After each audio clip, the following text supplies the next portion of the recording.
Welcome to another podcast. Today I'm here with Zach Poitra and probably his wife Jess a little later on. They have a little Yeah. baby, so they'll be switching out, I think. Yeah. And yeah, they both work with ayahuasca in Guatemala. So we're going to talk about their work down there as well as a few other things. And I think what we're going to do to start off the podcast is talk about some of our own experiences using ayahuasca. So, Zach, welcome to the podcast. Cool. Thank you very much for having me. Not cash, stealing money from the poor's a bit rash. Line your pockets till it tanks for your rockets. Look at it, we just can't stop it. Loving your neighbour with bombs is wrong. Loving your neighbour with bombs is wrong. Just don't become late. That's the only rule. Loving your neighbour with bombs is wrong. Loving your neighbour with bombs is wrong. All been going on way too long.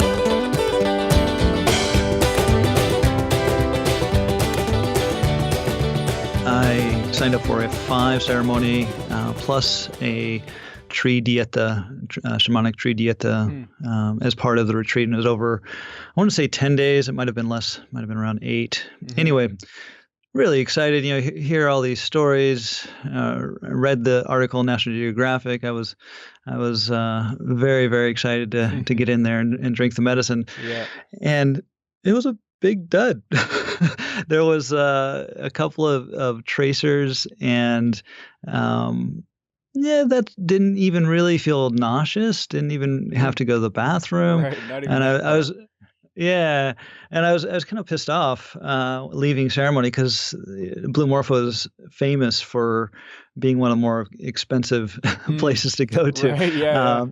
And at the time, I was working in finance as a stockbroker, and so that wasn't a huge deal. But so far to go and not having much of an experience. And what's interesting is that since then, I've come across probably about 5 to 10% of the population has this issue where first time with ayahuasca, little to no experience. But that said, once the medicine starts to get built up in the body, clears out some of the energetic blockages that are there, then she can pop through and provide a lot of visions. And then the second night was like dancing Hindu gods that were, it was a really kind of somewhat erotic dancing Hindu gods. And I was lucky to be in a place that had really amazing Ikaros. The singing that was going on was like spot on. And so those Hindu gods were boogieing like nobody's business. That's awesome. And then went into just this really amazing rainbow light, kind of Egyptian, not tomb, but rather a lounge area where there were like all these peacock feathers being, waved over me, and just incredibly beautiful. And I do believe, I don't remember if it was that first full-on experience where I got to sit down with Buddha a little bit and hang out. Buddha, wow. The Buddha, yeah, it was pretty cool. But yeah, it went essentially from nothing to incredible beauty. And subsequent ceremonies during that retreat were equally amazing in very different ways. I had got the Doctorcitos to come. I didn't get them to come, but rather I got the benefit of them coming and doing some really interesting surgery on I think it was my kidneys at the time. Now that's interesting. I do want to talk about that. Yeah. But we can touch on it after, though. Oh, sure. In fact, I had some issues with just kidney pain, and I don't know if I didn't have anything diagnosed or anything like that. But once the Doctorcitos came and did some surgery on it afterwards, felt fine. I never had issues with them before again.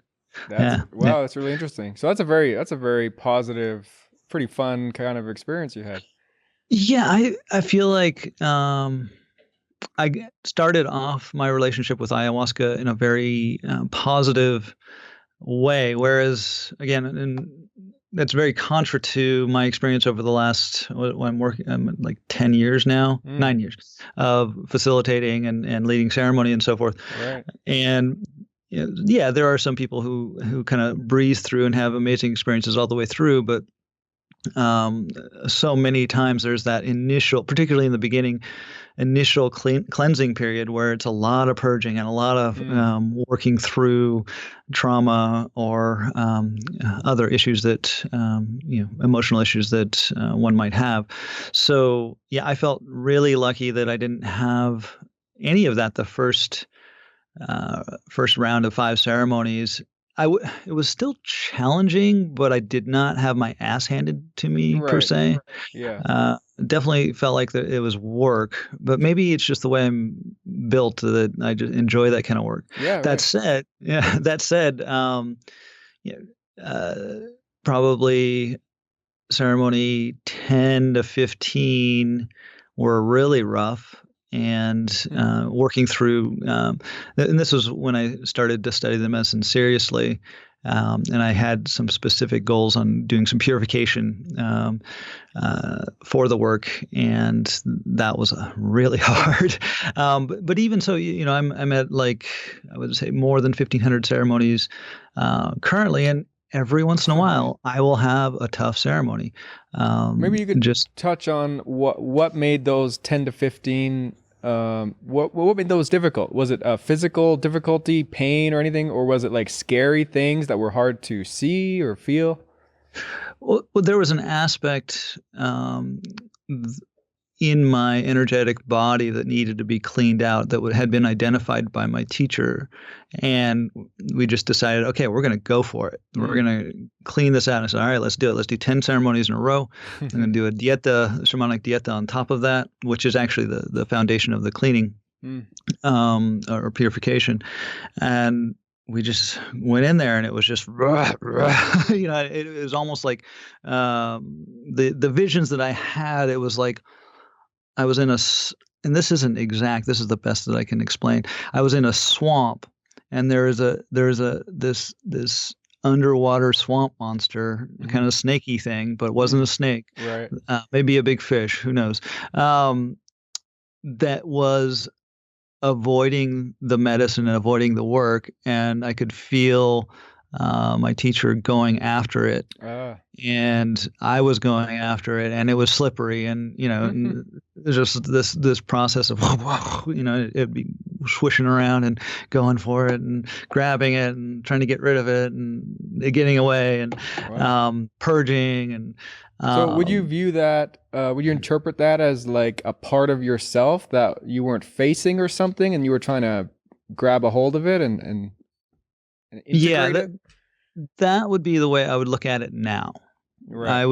That would not be the way a traditional Amazonian shaman would look at it. They would look at it as more dualistic and something that is separate from you. Yeah, or has entered me, or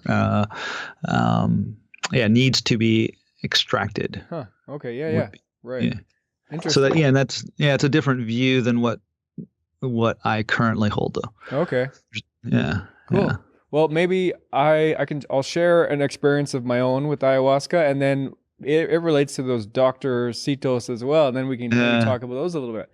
So I've only done ayahuasca. I've done 4 ceremonies myself, and it was this very similar idea where I went to Peru, and there was about an 8-day period where we did 4 of these ceremonies. And the first couple of ceremonies, not that much happened. It was kind of similar to maybe your first, where there wasn't a whole lot going on. And then the third one was a very intense experience for me. And at sort of the peak of it, I felt like I was inside a disco ball of light and colors and things. And it was just moving, and it was very hard to stay focused and calm because there was just so much going on. And I felt very nauseous, queasy. So I'm just trying to hold it together, basically, at this point. And then at that point was when those 3 they called Doctorcitos, and for me they were very small, slender, white little beings, basically 3 of them that I could feel doing something to my head is what it felt like. And I was so distracted by everything going on and feeling very nauseous. So I got the vibe that they were for good. They were there to help me in some way. So I was basically kind of like, do whatever you want, just please let me get through this. Like, I wasn't really too worried about them. Maybe they were there for 10 seconds or something. It wasn't a super long thing, but it was, what was interesting about that was the next day, sort of talking at breakfast with the other people who were there, they described the exact same little beings. So that was really cool for me, that it was a shared experience among a couple people there. And so not just something that was only in my head kind of thing. And when the shamans there, when we asked them about it, they said, oh yeah, those are like the plant spirits that we're calling in during ceremony to help heal people kind of. And I'll just say that one of the major things that happened sort of after that, once I calmed down, the major message that I had during that experience was that I should not be afraid of anything. And something that was implied when I sort of got that lesson, was that I didn't need to be afraid of whatever choices I made, because I knew I was going to be doing things from my heart, or I was going to be doing work that had good intention. So as long as I was working that way, I shouldn't fear the outcome of my choices or what I'm doing, because I know I'm doing things for a good reason. And so I should have no fear. And it was really a powerful thing that stuck with me for a long time after that as well. But I want to ask you about those Doctorcito. So would you describe those in the same way as slender, white sort of little beings? Sure and no. Maybe no, it's just depends on the so plant spirits and spirits in general.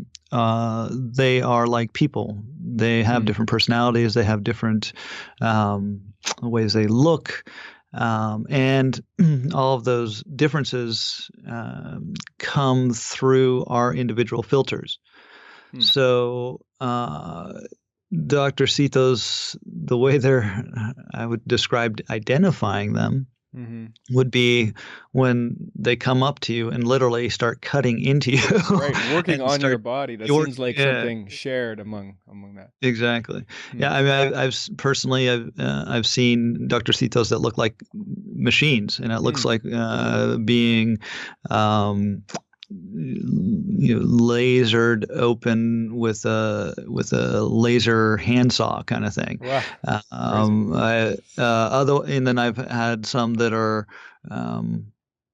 that when they were working on my kidneys, they were much more fairy-like. And probably more similar to what you were talking about. Right. But and sometimes they don't. Their forms are totally ineffable. Right. Maybe they don't have an exact form, really, but you feel them there or something. Yeah, exactly. And they're doing something, or it's just totally, like I said, impossible. You can tell they're a thing, but they're possible to describe. It's just the shapes. And in fact, I would say that a lot of the visions through ayahuasca, so many people are focused on, I want to see a vision of a being, or I want to see a vision of an animal, or all these things. What we tend to forget is that in the spirit world, it oftentimes lacks form and is just energy. Right. And therefore, these are the fractal patterns that we see. That's energy and or spirits. And frankly, if we look into ourselves, we are fractals, right? That's what science has proven that. So what can happen is that the mind wants to categorize what it's seeing, and that's when a lot of the entities show up and that sort of thing. Interesting. Yeah, and it's something I think it makes for good stories, right? Just to say, oh, I saw this crazy stuff and it was doing things to me, and it's exciting and it's a fun thing to talk about, which is why I thought a good place to sort of start off with, because people do enjoy hearing that stuff, because it kind of makes it in a way more real, because it's just harder to describe how you feel in general. So if you have an energy feeling in you, it's kind of hard to tell people what that's like. It's a different thing, even though I think a lot of the time in these experiences, it seems like that's really the major benefit to these experiences, is what you're feeling and going through, not just what you're seeing exactly. Yeah, and we would argue that the visions are a bonus. Right. So from our view, ayahuasca, when you approach ayahuasca, she's got priorities, and those priorities are cleaning, healing, and then teaching. And how she does that is up to her. She can combine the three together. And when I say teaching, that's when we receive these overt linear logical messages, and we're like, "Oh, I get it. Yeah, now I get it." Yeah. But there's a lot of stuff going on where we're going like, "What?" Even the stuff we see is just like, I don't understand why there's Tibetan cartoon porn. I don't get it, Right. or What the is circus, right? significance? Yeah.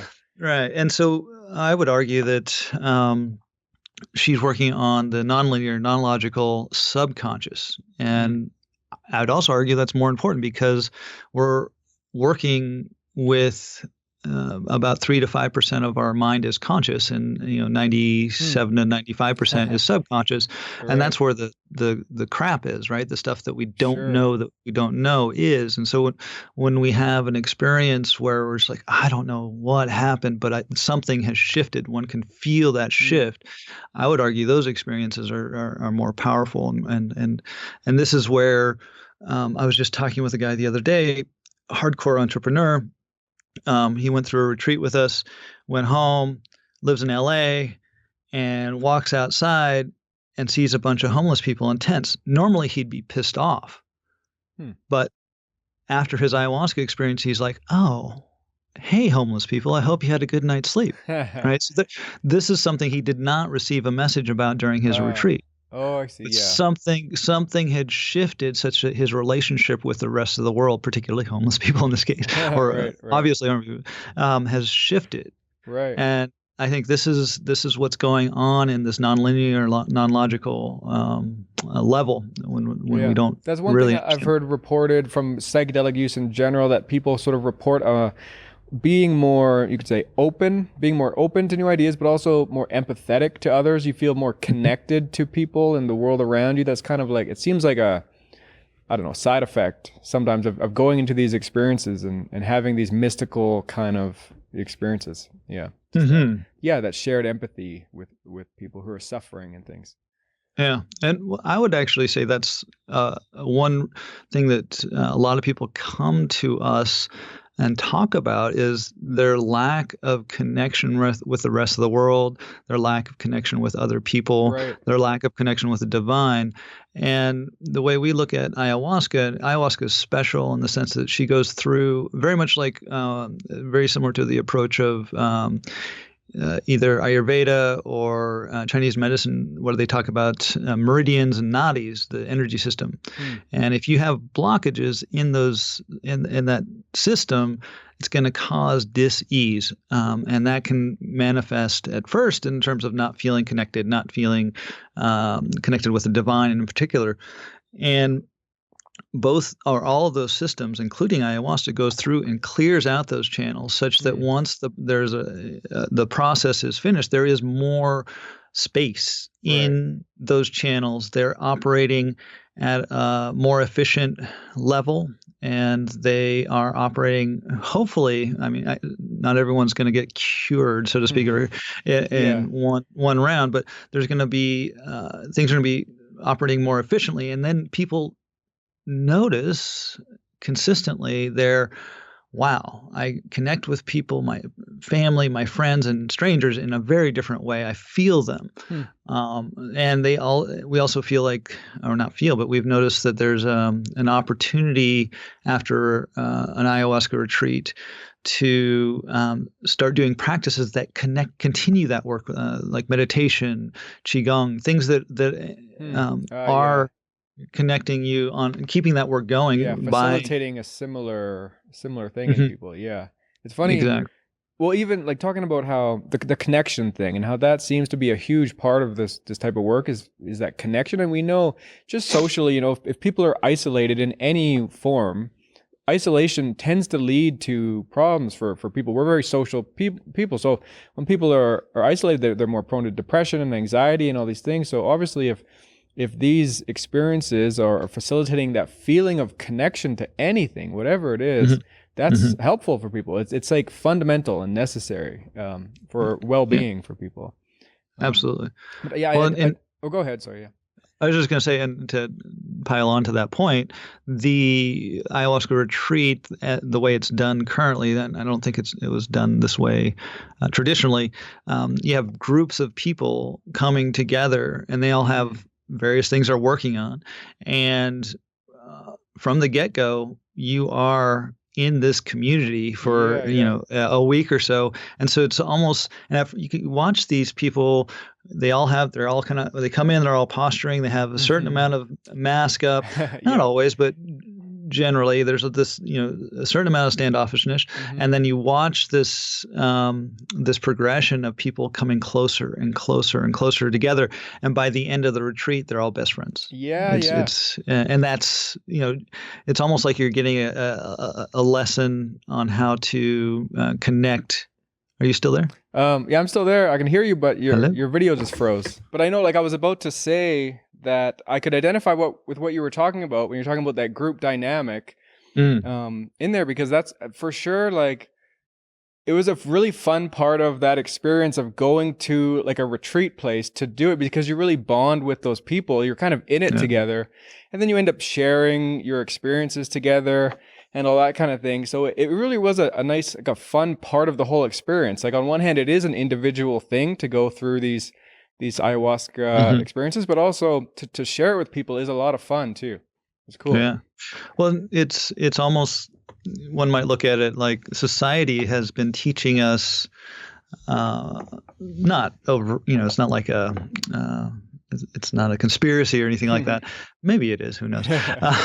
But society tends to teach us to become more isolated and not interact with other people, even though we have things like internet and so forth. Things like Facebook, social media allows us to interact with people, but in a very sheltered manner. Yeah, and just in a different way too. Like, part of what was fun for someone like me, who's obviously like, I'm really into talking about psychedelic experiences and how they can help people. So being around a group of people who are all talking about that was also really cool, because it's hard to have those conversations in our regular day-to-day North American society, Yeah, it's funny because I totally forget that that's an issue, and I start talking to people. Sure for you're talking about this stuff all the time.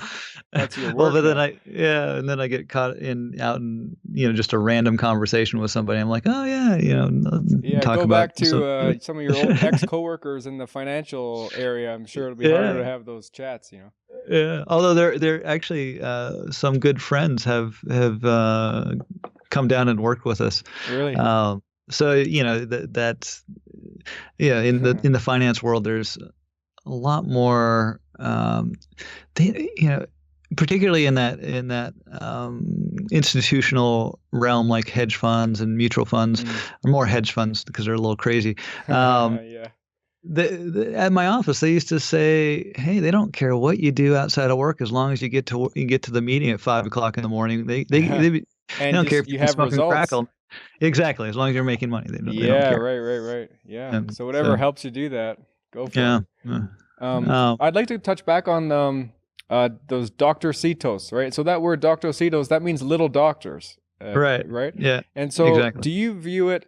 Was also interesting. I'd like to touch on is the fact that you mentioned you've now have different beliefs than, say, the traditional shamanic approach with some of these things. But what is your take on these little doctors? Do you believe they're the spirit of the plants as well? Yeah, as much. Okay, so this is where the dualistic view and non-dualistic view starts to intertwine, if you will, or conflict, and I'll talk out both sides of my mouth at the same time.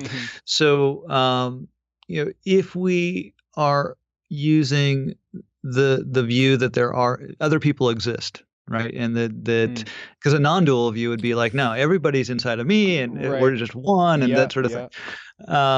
But if we go along the view that other people exist, then we can also say, yeah, other spirits exist. And I think I mentioned before that each spirit, each tree, each plant has its own spirit and capabilities.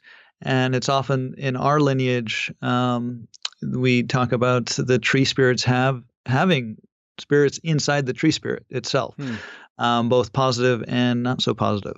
And the Icaros that the shaman, the maestro, sings will be calling in the spirits to come in and work on the people. And what's interesting is that we're as we're up there singing, we're not thinking, oh, I know exactly what is needed now. We need the spirit of Ioma to come in.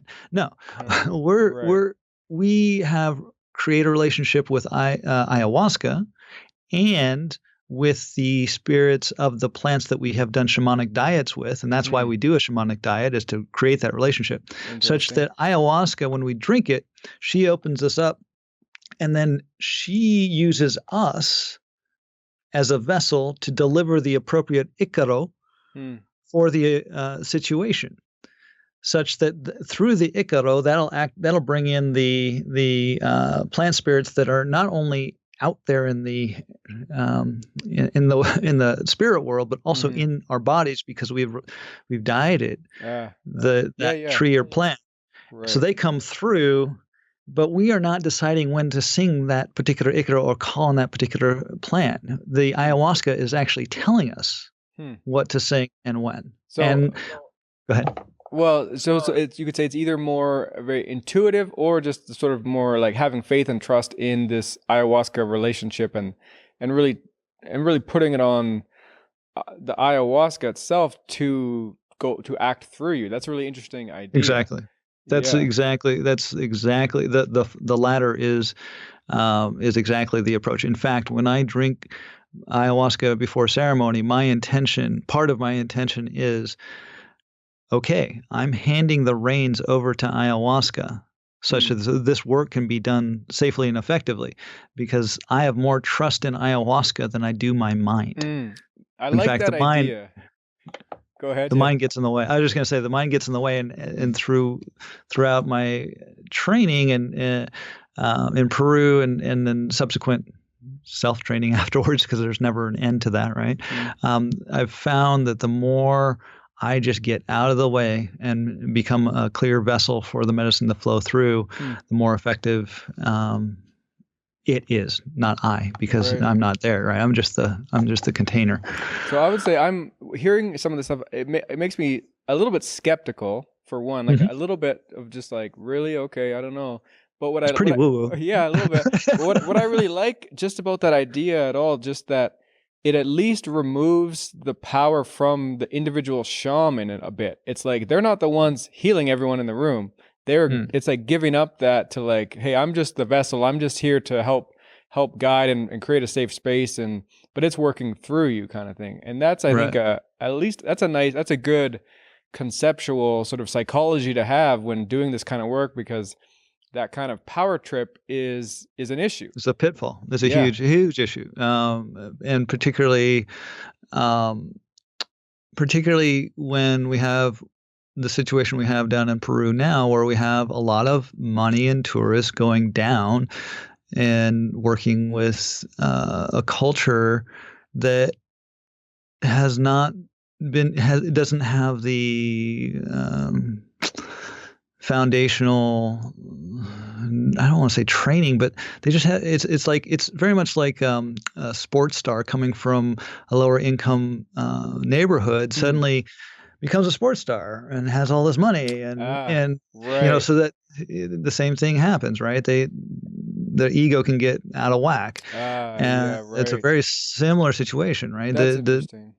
The shamans down in Peru or everywhere down there, or not everywhere now, but getting close to that. They're suddenly they're the rock stars of the village. They're making the most money. They make a lot of money from all the rich sort of Americans or whoever coming down, and also they're the leaders, of these people. It's it depends. Like in a mestizo village, not so much. They're respected. I sort of meant more like they're leading all these rich white people, like they brought that influence or whatever. exactly. And they're doing groups that are much larger than they normally do. Usually it's just, if you got a problem, you go see the shaman. Right. Right. I don't want to say that's across the board, because there are definitely some traditions where the whole village gets together, that sort of thing. But it's a different milieu. Yeah. Totally. Yeah, well, Yeah. it's something to be aware of. It's like a fair point, and just probably could be a much bigger discussion to really delve into, because it's an issue for sure in this community, the tourism aspect of it and stuff, and being avoiding that ego power trip sort of thing where you have the power and you're the one who's doing it, and without you, all these people would be lost and hopeless and all the stuff. It's for sure. But so let's maybe transition to talking about the dietas. And I know it's kind of, so dieta is just like the Spanish word for diet, right? Right. In the ayahuasca circles, so I think the way I understand it, there's sort of two ways. There's two things when it comes to dietas. One is like how you're eating before using ayahuasca. So limiting like salt and sugar and spices and things, pork, in order to just be more physically available to the experience of the plant medicine ayahuasca. And then there's also what you had touched on earlier of picking a plant or tree and then just really sounds like almost exclusively consuming that plant or tree. This is when you jump in. Okay. Close but not quite. Okay. First, I want to point out before we get into any of this is that there are so many different lineages, different tribes, and then even within the tribes, you have various lineages, and then you have mestizo, which is mixed between indigenous and European culture that also has a rich background in shamanism, or has developed a rich culture of shamanism, I should say. So anything I say, someone is going to disagree with, but I'll right. There's a lot of interpretations of this. Well, and every shaman develops their personal relationship with plants. So my teacher does things slightly different than his teacher, and on down. I do things slightly different than him, based on our personal relationships that we've developed with the plants. And so there's some generalities that can be applied, and then there's going to be some differences. And in this world of social media, I watch it. I got out of the ayahuasca groups because I found so many people arguing about what's the right way to do it. Yeah, right. Get caught up in that. Yeah. So with that disclaimer, we have. So for example, in my lineage, we have what one might call an ayahuasca safety diet. And that is, all right, you want to stop having fermented foods. You don't want to eat cheese. You don't want to eat pork. You want to refrain from sex for a couple of days prior and a couple of days post. You want to refrain from intoxicants, ideally a week prior and definitely a week after. And that would include other plant medicines and so forth. Our lineage specifically is not so strict. If you're just drinking ayahuasca, we're not so strict on the salt and sugar and so forth. Okay. And in our experience, it works fine. And just to give another example, or two other examples, on one end of the spectrum, you have the more indigenous tribes saying absolutely no salt when you go into drinking ayahuasca, and no sugar and all this sort of thing. And then on the other side of the spectrum, you have people like the Santo Daime Brazilian Church, who will sit down after ceremony and eat a bunch of pork ribs. Oh, okay. Yeah. Right. Yeah. So we have a range of strictness. Okay, so that's the ayahuasca safety diet, and making sure that we're not on any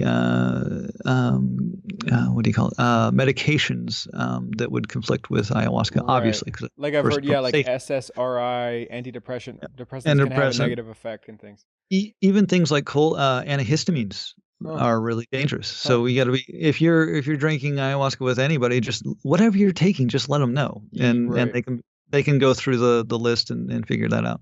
So that's if you're just drinking ayahuasca. If you're drinking with us, that's kind of the quote unquote dieta. Then we have a distinct practice called the shamanic dieta. This is where we get really strict.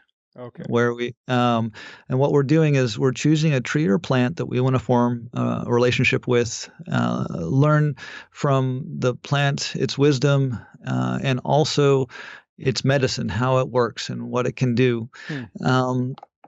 And also at the same time, it's going through and purifying the person who's dieting's body, both physically and energetically. And longer term, we're looking again for that relationship so that we can call on this tree or plant in ceremony to help out, call in those Doctorcitos, and come in and do that work through ayahuasca and through the Icaro.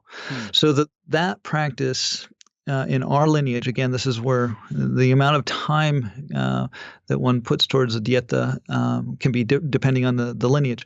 For ours, we have a minimum of 5 days, which is really kind of like, okay, if you're going to do it. Barely doing it at 5 days. Yeah. Up to generally between 5 and 12 days. Okay. You can go longer, but that's the general range that we work in. Now, there are other lineages that will do it for a month, a year, et cetera, et cetera. Okay. But during that time, so the first 4 days or 4 evenings, we will have a tea made from that tree or plant, and we'll be drinking that. Okay. And there'll be a small ceremony.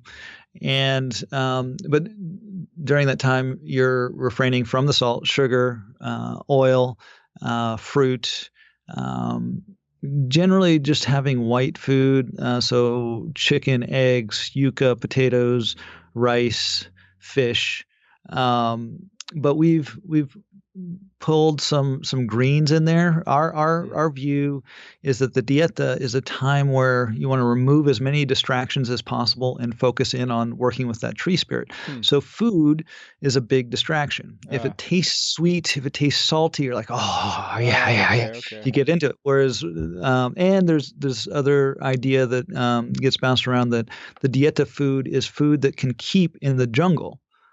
Because you're going to go off by yourself in the jungle, bring food like rice, you bring your live chicken, you can fish in the river, eggs aren't going to go bad. Okay, I see. This sort of thing. Whereas if you took some broccoli, you don't have a fridge, it's going to, the ants are going to get it, it's just going to fall apart pretty quickly. So there's that aspect. But our view is that the dieta, the food in general, we want to remove as many distractions as possible. So no internet, no listening to random music. You're really trying to focus the mind with this, it sounds like, as well. You're trying to hone in and focus your attention. Exactly. And then through that process, it's hard. I mean, people are like, oh, well, I don't eat that much salt. It's not going to be that big of a deal.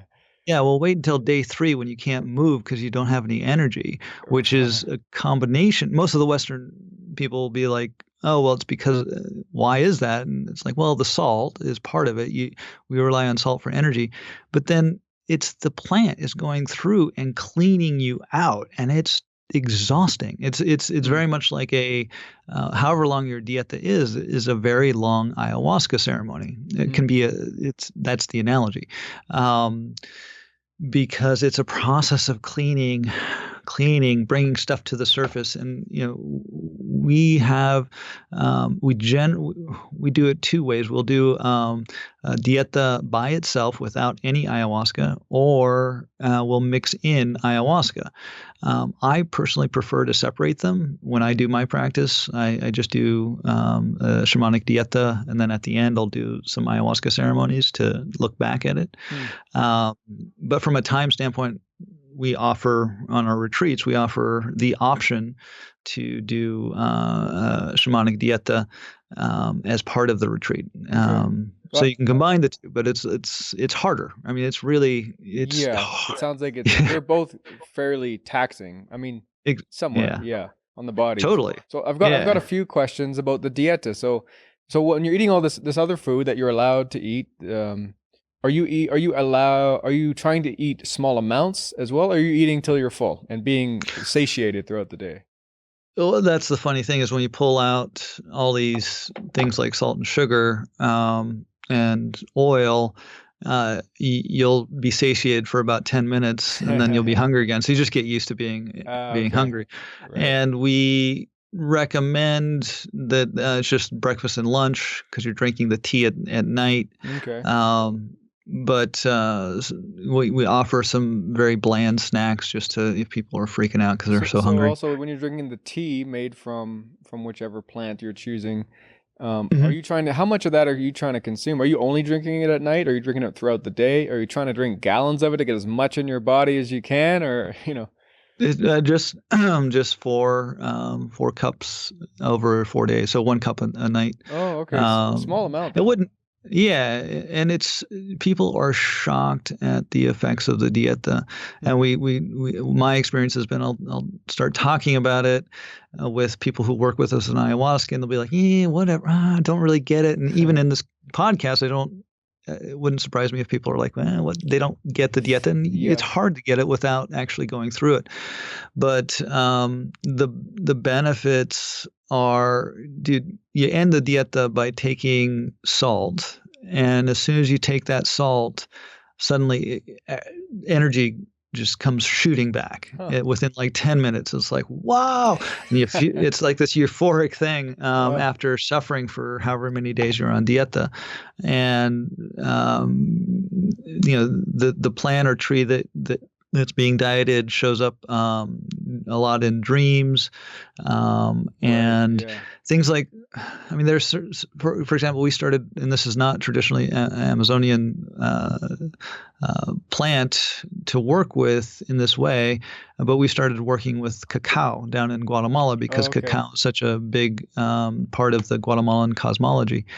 And it is known for its heart opening. And people who have dieted cacao are like, and myself as well, it's like, holy shit, wow, I feel really open after the dieta. And at the same time, during the dieta, as it's opening the heart and cleaning out the heart, everyone thinks that's going to be nice and easy and lovey-dovey. And there were times when it was, and then the crap in the heart comes to the surface, and it is awful. It's hard.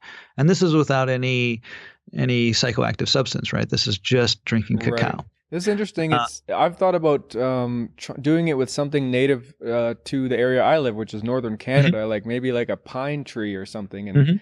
And I've thought about it. Now, would you recommend?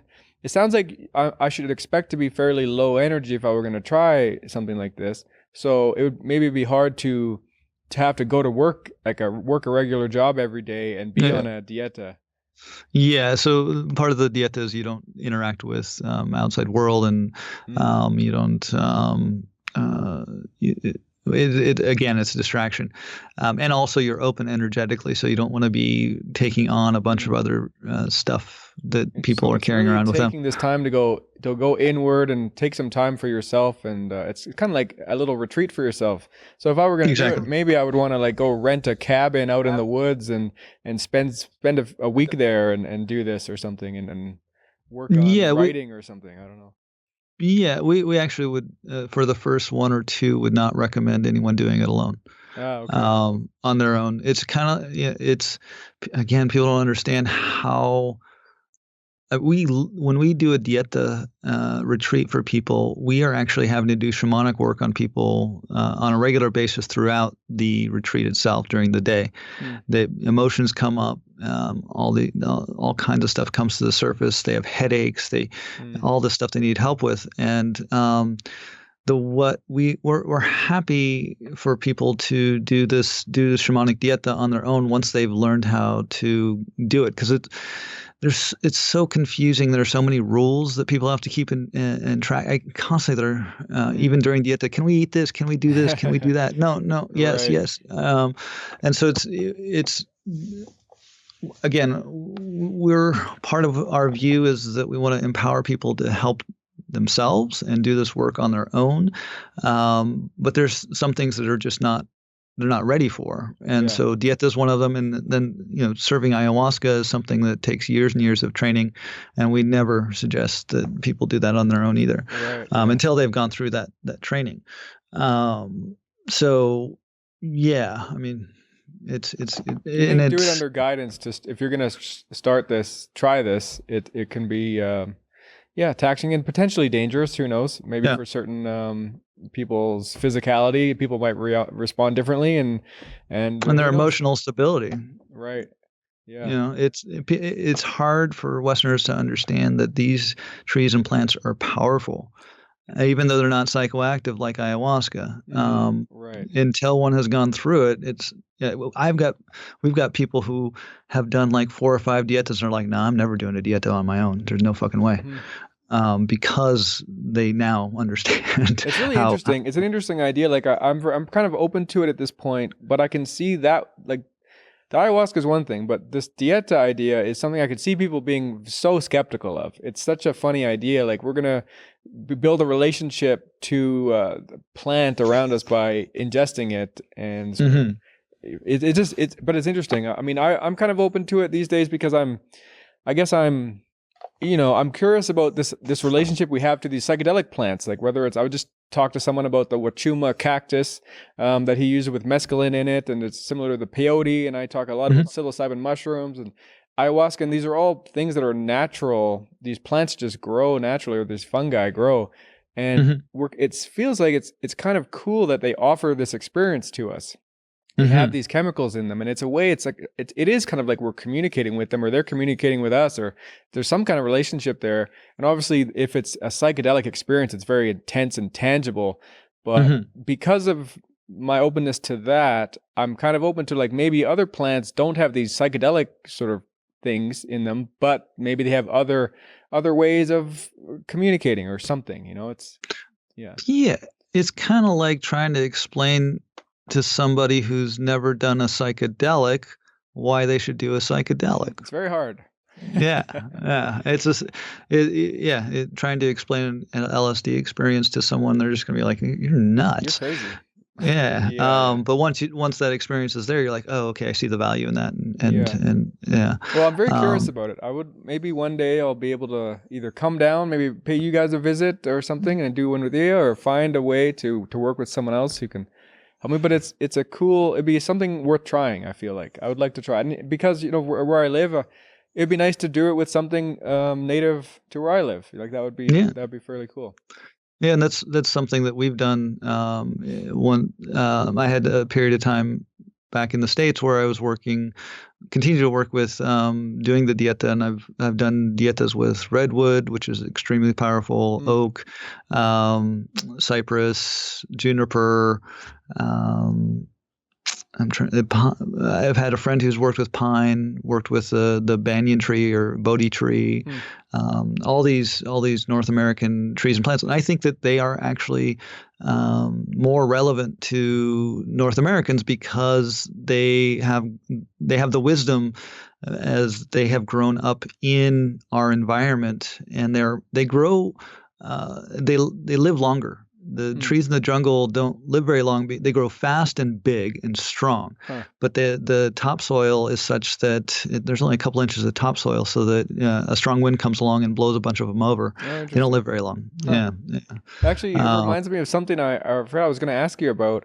And I don't know, but you guys in Guatemala, you're located around the lake is called Atitlan or something? Yeah, Lake Atitlan. Yeah. And I was wondering because I think I saw a couple pictures that reminded me of there's like organic farm called Atitlan Organics. I think so, maybe. Yeah, and there's some YouTube videos, right?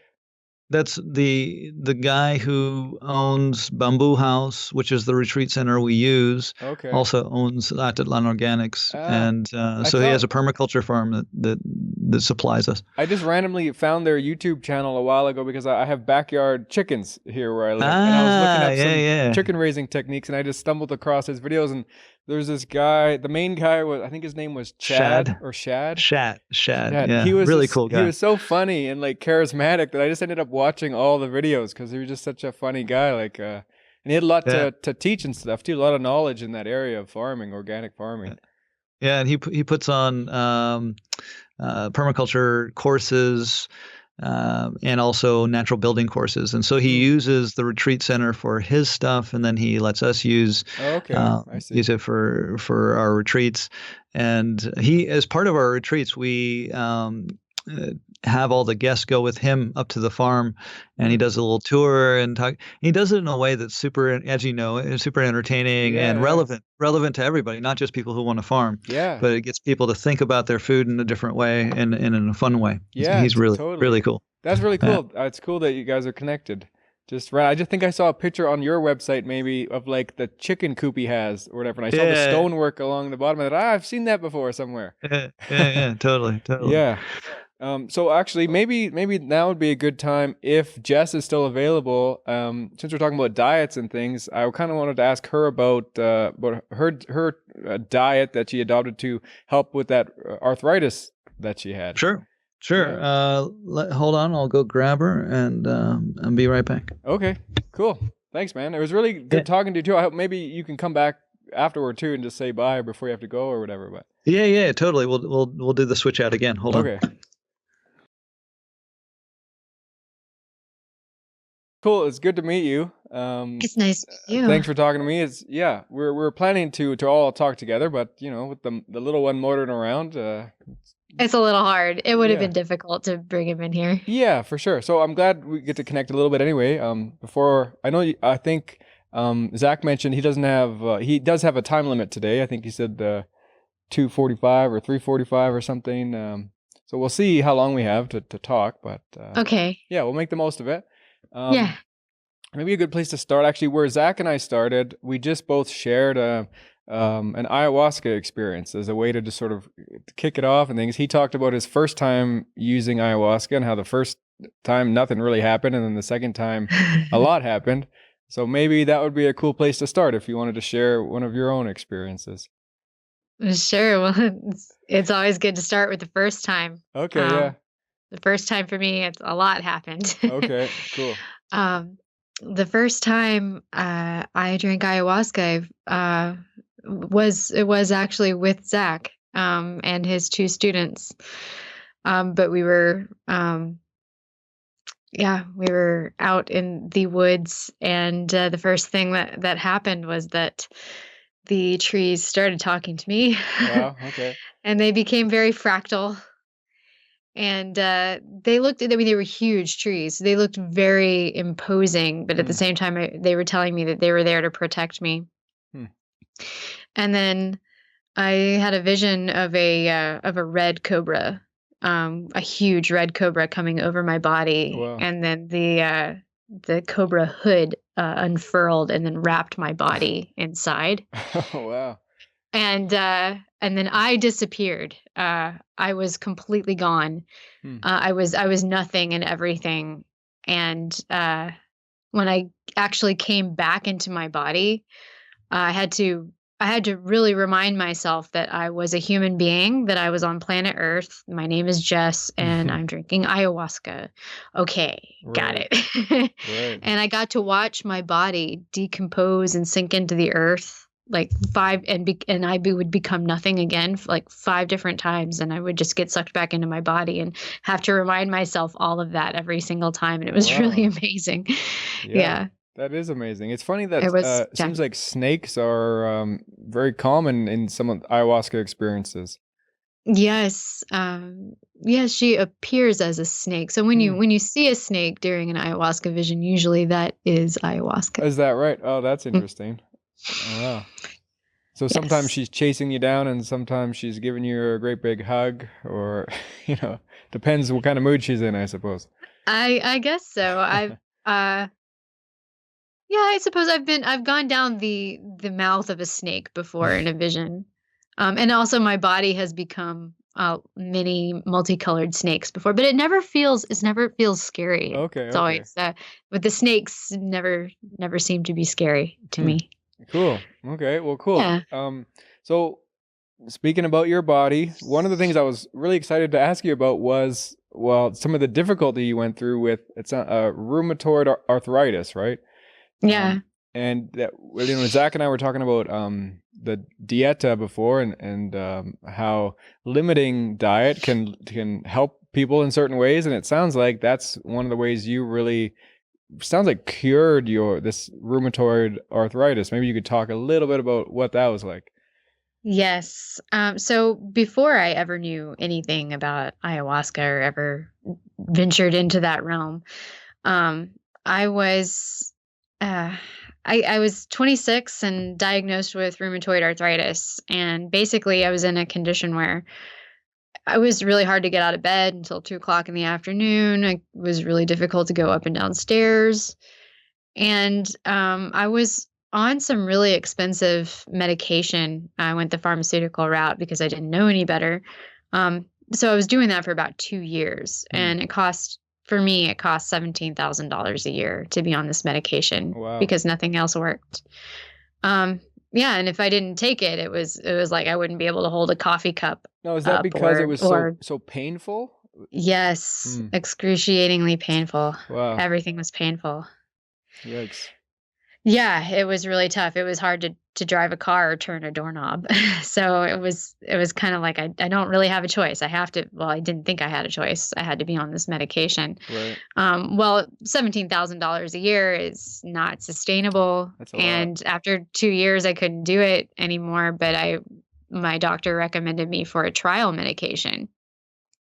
And that trial medication screwed me up in so many ways. I won't tell you the disgusting stories. Side effects. But one of the side effects was that it made me gain 30 pounds in like a month. That's a lot. Wow. Yeah, and I'm a small person. I'm 5'3", so 30 pounds is crazy. Wow, yeah, and crazy.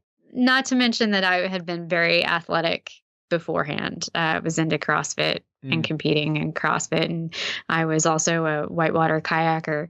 And I was used to being in shape, and having 30 extra pounds just was not okay with me. And that's really when I really hit the wall with that one. I'm like, I'm not doing this anymore. I'm not taking any more of this medication ever. And I quit everything cold turkey. Wow. And I was really determined to lose the weight. And I had a really good friend who was a bodybuilder, and he wrote me a diet. And it happened to be unbeknownst to me, a ketogenic diet. And it also had taken everything out that would have irritated my immune system. So I was basically eating 4 different foods: broccoli, chicken, fish, asparagus, and some olive oil. Right. And I drank a gallon of water a day. Wow. And I lost the 30 pounds in a month. In 30 days, I lost 30 pounds. And what happened is in the middle of that, I started to actually feel really good too. I wasn't in pain. I felt even better than I did when I was on the medication. And I thought that was really strange. Wow. Yeah. And then the diet, that particular diet, I decided to end it on my birthday. And on my birthday, I drank a bunch of beer. And I woke up the next morning with a flare of epic proportions. And I realized that it was all about the food. Ah, wow. Yeah. So that I've heard about like a very similar story. Have you heard of Jordan Peterson or his daughter Michaela Peterson? Sounds really familiar. Well, his daughter grew up with a really bad rheumatoid arthritis as well, and like had to get a hip replacement by the time she was like 14 or something, and like was just in tons of pain, like you described. I think it was on opiates for pain, then had to be on like Ritalin or something to get energy because of the opiates. Yeah. Down. It was like this crazy medication thing, and then she found like a very similar story. Just cutting her diet down to meat and greens, basically. Yes. I think she ate a lot of beef and a lot of broccoli, and that seemed to cure her symptoms as well. I did hear her talk actually on the Joe Rogan. Yeah, she was on there. That's right. Yeah. Yeah. Yes, actually, our stories are super similar, and our diets are actually pretty similar as well. Yeah. So that's really interesting. What do you think that points to then, as far as diet goes? Like for example, like do you think this is something that just you and her and people like you have some kind of allergy or something in you, or is this something that could be a good diet for many people? It could be a good diet for many people, although not as restrictive as what we've done. Because if you have an autoimmune condition, there are foods out there that can really stimulate your immune system, which is good for people who don't have immune systems that are attacking their own bodies. Right. Right. Right. That's good for them. So, nightshades, for example, are really stimulate the immune system. So, you could eat some hot peppers and that would be great for you. But if I eat them, it might make my joints swell up. Ah, right. Because it's your Yeah. immune system Yes. that's kind of the problem in a way. Exactly. That's interesting. Right. So what do you eat now? Have you been on this diet since then? No. So once I discovered that that food was the issue, I started researching it and I actually became a nutritional therapy practitioner. And I did the autoimmune protocol for a year. So that is a really strict elimination diet. But I started adding foods back in as I was healing. And some of them I could tolerate and some of them I couldn't. So, for example, raw tomatoes. They will Okay. always mess me up. That's just one of those foods Right. that's just going to get me. So you had to go very slow and just add things one at a time. One at a time, like every one thing a week, basically, Wow. more or less. I would say just hearing that for someone like me, like I have experimented with lots of diets and I have never been able to be very consistent and disciplined when it comes to diet. So just hearing that people, like, if you're just eating like chicken and broccoli and fish and then one at a time introducing, to me that already sounds so hard to do because I'd be like, oh my God, I need to eat some candy and I need a chocolate bar or something. It is really hard, but it's a lot easier when you've got pain chasing you down if you do the wrong thing. You got some motivation, yeah. Yeah. All right. So nowadays, like, how much food can you eat now and not have that flare up? I can do a lot, actually. I can, maybe I shouldn't even be saying this, but I can eat things that I wouldn't recommend anyone else eat. Like, grains are not something that I really think of as a health food. Anything that anybody should be eating. But I live in Guatemala and I can eat some corn tortillas and I'm fine. Okay, well that's interesting. So you can eat some carbohydrates and things. Yeah. Yeah. So, and potatoes, I can eat those. Yeah, there are a lot of things I've been able to add back in. My diet feels fairly normal. One thing I'll never be able to eat and don't really want to eat is gluten, however, or anything made with wheat. That's very, very damaging to the gut lining and really stimulating to the immune system as well. It causes a lot of problems. Really? Okay. That's interesting. Yeah. So no bread products at all, really? You can No, not unless I make it with almond flour and arrowroot starch, which I do. Right. Okay, yeah. You find ways around it. So are you sort of, for the most part, doing like a ketogenic kind of diet then? Not right now, but that's usually where I live is a ketogenic diet. And by ketogenic for me, that's usually around 70 or 80 grams of carbohydrates a day. Okay. Yeah. For some people it's a lot lower. But for me, that's where it is. And actually I'm doing a lot more right now just because I'm breastfeeding. Yeah, right. And I eat all day long. Yeah, you got to feed too. Awesome. Right. That's interesting. So, and then maybe we can transition back to talking about the ayahuasca stuff a little bit. And you were able to help yourself through that autoimmune stuff before ayahuasca. And then did you find ayahuasca helped at all as well with anything related to that? Very, very much, actually. I was already in remission when I found ayahuasca, but I was still dealing with some pain, and I've actually healed a lot more. I've been able to add back a lot more food since ayahuasca. But what ayahuasca taught me actually was the real root cause of the autoimmune condition, which is self-aggression and self-hatred. And that I've been able to heal. That's pretty interesting. What do you mean by that? So what do I mean by that? self-aggression hides out in a lot of ways. But if you are a perfectionist, if you're constantly criticizing yourself, that causes a lot of tension in your body and just a lot of pain in your emotional body as well. And that shows up as illness. Hmm. And in modern life, it is really difficult to not have a case of self-aggression, especially in the Western world that we live in.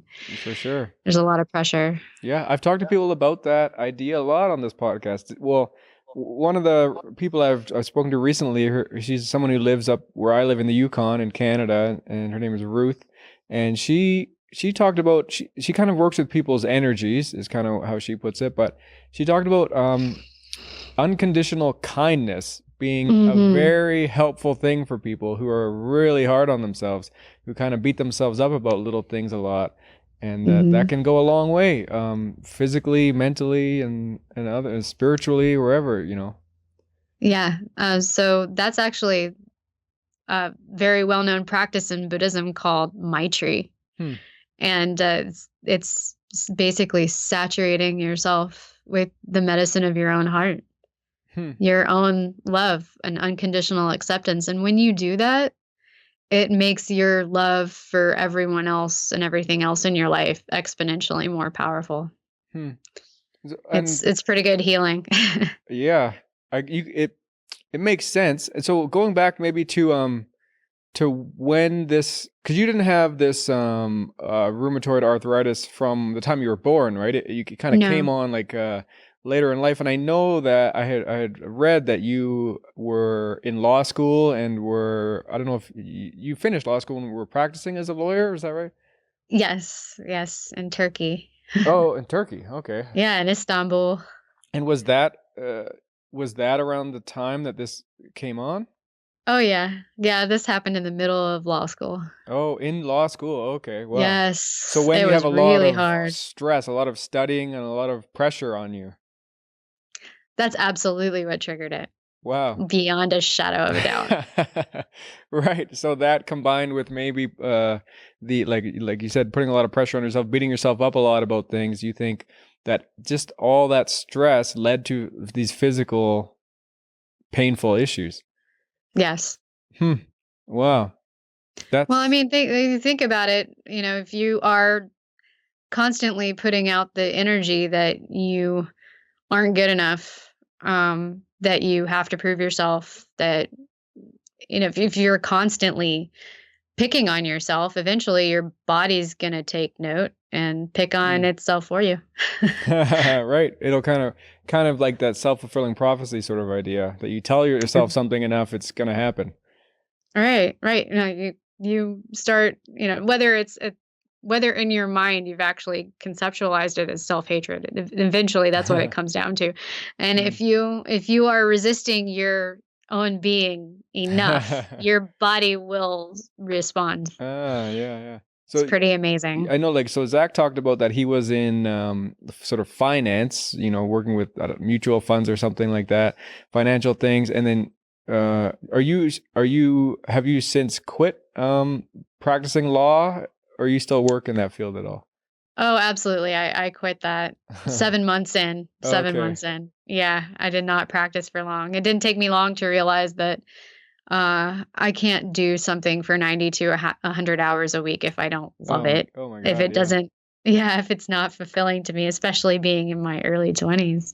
Well, I think that's a cool story to share, at least that, you guys were both people who had probably well-paying jobs, respected jobs, good jobs that people would have a high standard for and things. And then you both, sounds like, decided to move on from those and pursue something more meaningful to you, which led you both to the work with ayahuasca. That's pretty cool, because some people, they still maybe have an impression that ayahuasca and things like that are for hippies and people who don't know anything about money. Right. Yeah. So I like that. I like that background, that's where you guys come from. Yeah. And actually we tend to attract a little bit of a crowd that I suppose it has money or is well-to-do, a lot of entrepreneurs. Right. And they get a lot out of a lot out of the ceremonies, Right. and they take it to their businesses as well. Yeah, right. That it can come back. Yeah, and it doesn't necessarily mean either that like some people they don't have to quit their job. Some people are going to find that they do like working in business and things, but they can bring other Right. things back too. Right. They can bring some heart back into it. Yeah, yeah. And that's good to know too, because it's not like the message is just, hey, everybody, you shouldn't make any money and you should all just quit your jobs and be hippies on a commune somewhere and, you know. Right. No, no, it's not like that at all. Yeah. We do. There is a little bit of a joke. Like I would get asked the question, like, "Will ayahuasca make me want to quit my job?" And Mhm. the answer is always, "Well, maybe." Right. I'm not making any promises. Yeah, it might send you deep down to have a conversation with yourself. Do you actually like your job or not? And you Yeah. know, for some people, the answer might be no. You might not really like what you're doing, but you need that paycheck or something. Right. Yeah. Well, that's really cool. That like, so you've kind of figured it out almost by chance, sort of. You took some steps with as far as like I'm going back to your autoimmune stuff. You had your friend sort of recommended this diet, and you were able to work through that. But then looking at it later from ayahuasca, you found like that was helpful in getting perspective on the situation as a whole, like how it started, why it started, and Yes. how to move forward with it. Yeah, it was interesting. Maybe one thing I was gonna ask Zach about that I forgot actually was I saw that you guys are also working with Cambo. Is that something Oh, you guys are yes. doing? Yes. Can you explain what Cambo is to people? Yes, it is the secretion of the giant waxy monkey tree frog from the Amazon basin. It is venomous, Oh, okay. but the secretion contains 35 bioactive peptides, which means they're proteins that can interact with your cells. And basically, what happens when you take combo is it is a massive liver gallbladder cleanse, and it cleanses out your lymphatic system, and it modulates the immune system. So it's good for people who have autoimmune conditions too, because Okay. it modulates the immune system. It will raise it in people that need that, and will lower it in people who Really? require the lowering. Yes. And it gives you amazing energy. They use it in the jungle for hunting magic, hunting prowess. So Oh, it's interesting. great for the warrior energy. So yeah, the way that you take it is that your practitioner will use a small stick or a little bit of incense and burn gates in just the top layer of skin. So just burn little holes in the top layer of skin. And then we have the secretions dried on a stick, and we'll reconstitute them and roll them into little tiny balls and apply them to the holes. And it gets delivered directly to the lymphatic system. And it's a really powerful, pretty amazing medicine. Wow. And that's something Yeah. you're doing in Guatemala, sort of during these ayahuasca retreats? We will be doing it in Guatemala, not during ayahuasca retreats. Oh, okay. We haven't started up with the combo yet because we've been very busy with our ayahuasca retreats. But we do plan to offer it. We don't do it during retreat just because in our lineage, there's no combo mixed in with the ayahuasca. So we want to experiment with that before we start offering it at ayahuasca retreats. Okay. In other lineages, they'll do combo in the morning and ayahuasca at night. Okay. But we just haven't brought them together like that yet. Okay, but so these are more at this point something you've tried individually yourselves, and or maybe looking to bring into group work in the future. Oh, well, we have definitely done it ourselves, and we have facilitated a lot of combo here in the United States. We just haven't taken it back down to Guatemala yet. Oh, okay, I see. Yeah, so we've been facilitating that for almost 2 years now. Cool. And so, Yeah. have there been any negative experiences with facilitating that? Has anyone had a really bad reaction to Campbell? Some people have longer. They purge for a lot longer than the ceremony lasts. Usually, what happens is you start to feel the medicine come on.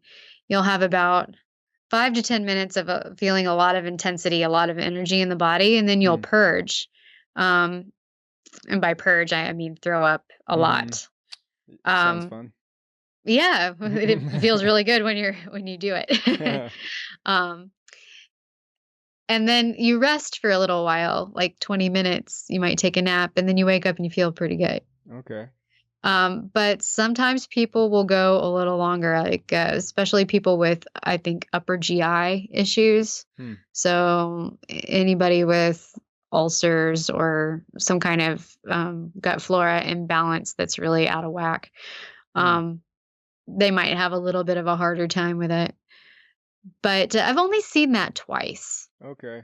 I've only seen that twice, and one time was it was a really, really long.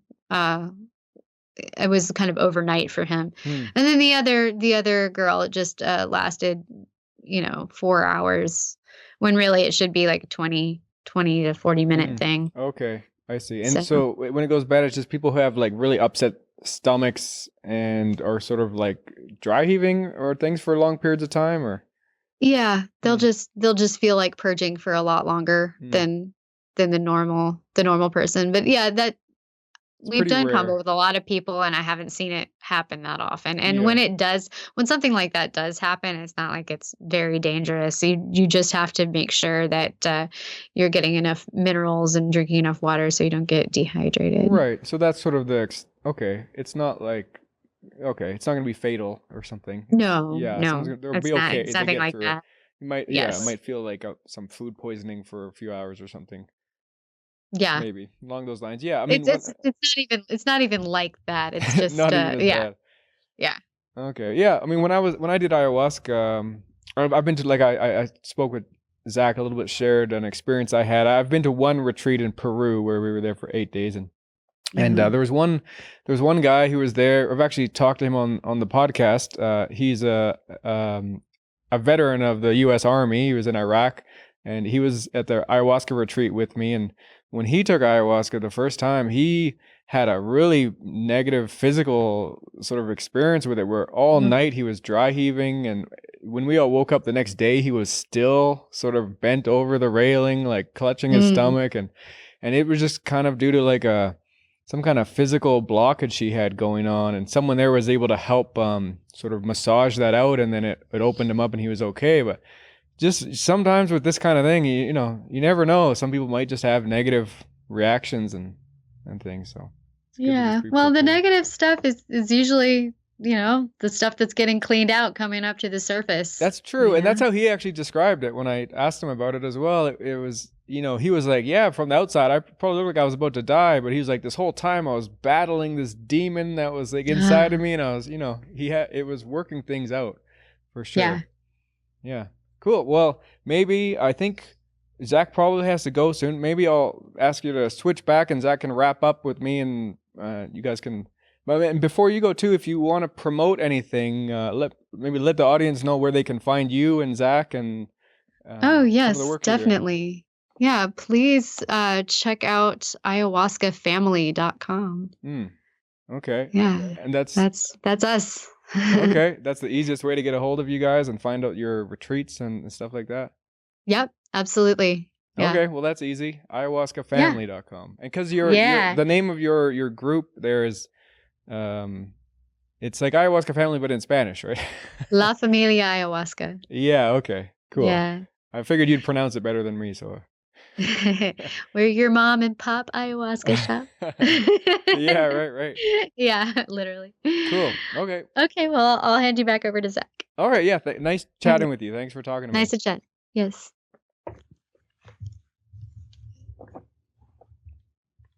I assume you must be fairly close to being out of time at this point. I got 15 more minutes. 15, 20 minutes. Okay, well, we can kind of just sort of wrap it up. I mean, the last thing I just asked Jess was just how to get a hold of you guys, and if you had anything to promote. She said basically check out your website is the best way to find out what you're up to. Maybe you could talk a little bit about what you have upcoming, like the next sort of ceremonies you're hosting and how people can get in on those. Yeah. So yeah, we are somewhat seasonal down in Lake Atitlan. We work around some of the rainy parts of the season. Lake Atitlan has the most perfect weather. It's like Southern California weather. On a lake that's surrounded by volcanoes, and we have rainy season May, June, and then September, October. So pretty much every month, there are some exceptions, but most of those months we're going to have a one retreat, week-long retreat, 8 days, 7 nights. We have 4 ceremonies. There's an option for a cacao dieta, a shamanic cacao dieta. That is optional because it's kind of rough and that's during and challenging. That same 8-day period. Exactly. Okay.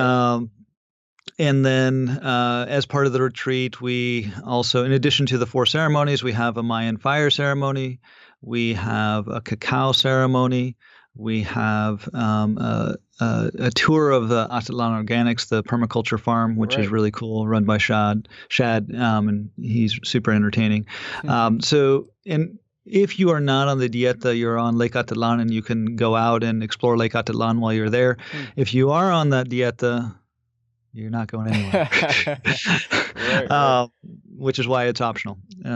So our December 1st through 8th retreat is already full with a waiting list. And then January 5th through 12th, we have we probably have 5 spots left. Okay. And then and next one would be March and April. We have some spaces there, but we do keep our groups small. We max out at 15 people. This way we can provide a lot of individual attention. This is somewhat different. There's some places out there that do, most places do about 25, and some places get up to 50, 75 people. Wow. And oh my God, I couldn't imagine 50. But I mean, when I was in Peru and did it, I think we had 20 to 25 people there, and it seemed like a lot of people for sure. I mean, they had helpers and people there. There was a multiple shamans and people there working with everyone, but it was still a lot of people for sure. Yeah. And like I said, we cap it at 15. We have some students who are going to be coming on. We might get it up around 18 people, maybe 20, but we're not going to get much bigger than 20 at all. Okay. And then I was curious too, do you who is leading the ceremonies? Do you have other people working with you guys? Is it just you and Jess? Jess and I are the leaders, and then as we get above 12 people in a retreat, we bring in our students, Kevin and Carol Johnson, who they're awesome. Okay. So yeah, cool. So it's you and Jess are the ones singing the Icaros and all that stuff. Yeah, and we take I was down in Peru for 4.5 years studying with my teacher and had my retreat center down there. Right. And then went off on my own in mid 2014. And so we are very much following the tradition of traditional mestizo shamanism in the format of the ceremony. We do bring some new things that just aren't available in the jungle, like singing bowls and gongs and we also sing mantras as well. But that said, this is kind of an aside. We have a spectrum of types of ayahuasca ceremonies. And, on one end, you have the traditional Shipibo, 100% Icaros, and you have the mestizo, which is mixture where you have more Spanish Icaros mixed in with indigenous, and then you have what they call kind of kumbaya or yoga wasqueros who sing like all these kumbaya ayahuasca, which is a lot of guitar and beautiful stuff. And we're actually starting to bring that traditional stuff mix it in with the kumbaya stuff. Sure. So we get the full gamut. That's something that's evolved over the years, and this is something that just is going to happen. It kind of makes sense to me to bring more Western things in if you're working with mostly Western people, North American people who one of the things I found a little bit funny was when I went down to Peru and did the ceremonies I did with the group there. the main shaman, his name was Don Robert, and he mostly spoke Spanish, and he sung in Spanish, and he did blessings and prayers in Spanish. And as someone who doesn't speak Spanish, I thought, well, I don't actually know what the hell he's saying, so it's a little bit awkward. You know, it would be cool to do this with people who communicated in a language I understood, which for some people might be guitar or whatever, you know. Exactly. Yeah, and in fact, I have just to plug myself even more. On ayahuascafamily.com, our website, we have a media page, and there's a video on how to choose a shaman, and we talk about specifically, well, what do you want? Right. We have these indigenous people who don't even speak Spanish. That yes, that's where it all came from, but you may not be able to relate to them very easily. Right, it may be hard to communicate. Exactly. And then, then you have the mestizos, which are a little more connected with the European culture, but they're still from the jungle. Then you have the gringos and so forth. And so you just kind of figure out, well, what do you want? And also their cosmology are, there are some ayahuasca groups that are like hardcore Christian, hardcore Catholic, and there are some that go into the more Eastern thought, and there are some that are more indigenous. Yeah. So figuring all that stuff out is important. There's a lot of options these days, I guess, isn't there? Yeah. Totally. Yeah. Do you mind also if I ask how much it costs for a person to join in one of your retreats? Sure, it's $1,350, and that's all inclusive. If someone wants to do the shamanic dieta, we only charge $50 more because we give that to the staff who cooks the food, because it's a separate set of food. Sure, yeah. And then we also send you home with some cacao. Okay, cool. So that's in US dollars, I assume. Yeah, that's all in US dollars. And that's for, 8 days, 7 nights for ayahuasca ceremonies. Right. I can give some context to that. The one that I went to in Peru was I think it was $2,000 American, which for me was like $2,400 Canadian or something. Right. So, not cheap. But I mean, I enjoyed myself there, but I think due to the cost of that one, I probably wouldn't go back there. It was just quite a lot of money to spend for that. Sure. But I wanted to go to work with someone who knew what they were doing, and this fella had a really good reputation. Yeah. So I mean, to me, $1,300 doesn't seem like that much. You're providing all the food and lodging and stuff for people. Yeah, and we're a lot closer. I mean, it's probably you're up north. How long did it take for you to get to your place in Peru? I'm not sure. 3 days? Yeah, it took a while. No, seriously. Yeah, it's at least 2, if not 3 days. Yeah. From the United States, Guatemala City is 6 hours. From probably the north, like somewhere like New York is 6 hours, and then it's a 3-hour shuttle to the lake. So there's a big time saving, and there's a big airfare saving by going to Guatemala. Cool. Yeah, and the weather's a lot better. I've worked in both the jungle in Peru, and I've worked in the mountains in Peru, and Lake Atitlan is way better. I saw some of the photos and stuff. It looks awesome there. It looks like a beautiful spot that you have. Yeah. Yeah, it's amazing. Cool. Really happy. All right. Well, man, thanks a lot for talking to me. It was really great to talk to you and your wife, and just connect and everything. If there's anything else last minute you want to tell people about, feel free. Otherwise, I'll put the links to your website down below in any of the descriptions. So.